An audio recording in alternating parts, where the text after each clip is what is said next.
Này là nhưng mà thật video nha. Bà ta xích sao?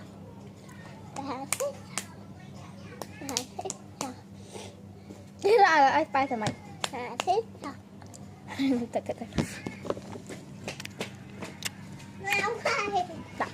Đấy chứ. Bà xích sao? Ba nói.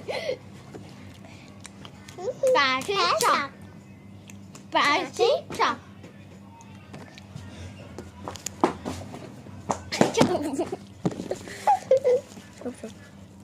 Bột lên nhâm trẻ nó cho hát không được cái vô đó hết rồi. Bà xích sao? Bà xích sao? Bà xích sao? Rồi rồi.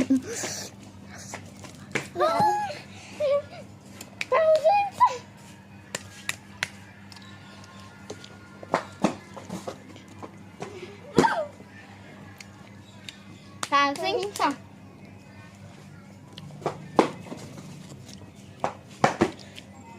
Thôi vâng.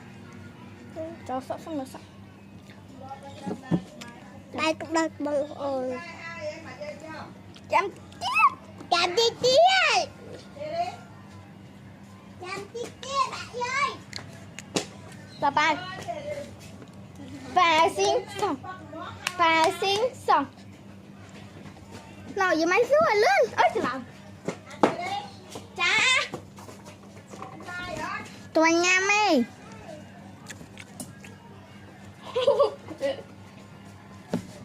Chào bác đi.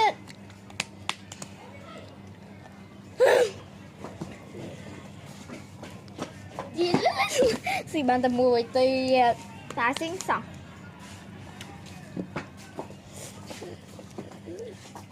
Anh lên trả lên khỏi kế nào. Ôi lên luôn chơi thoát hậu lên khỏi. Thằng mà kèm khơi nghe số thứ sao không? Mà lên anh chưa dính.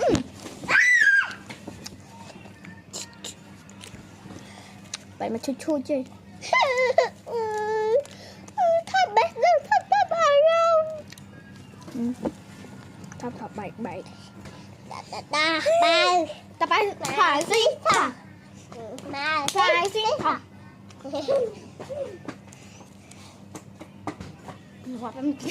Ê con lấy cha tặng đông anh nhầm chị. Nhầm chị rồi á. Nhầm chẳng muốn hết. Hay nhầm bị chị. Lại đi dân đông nhà mệt. Dạ.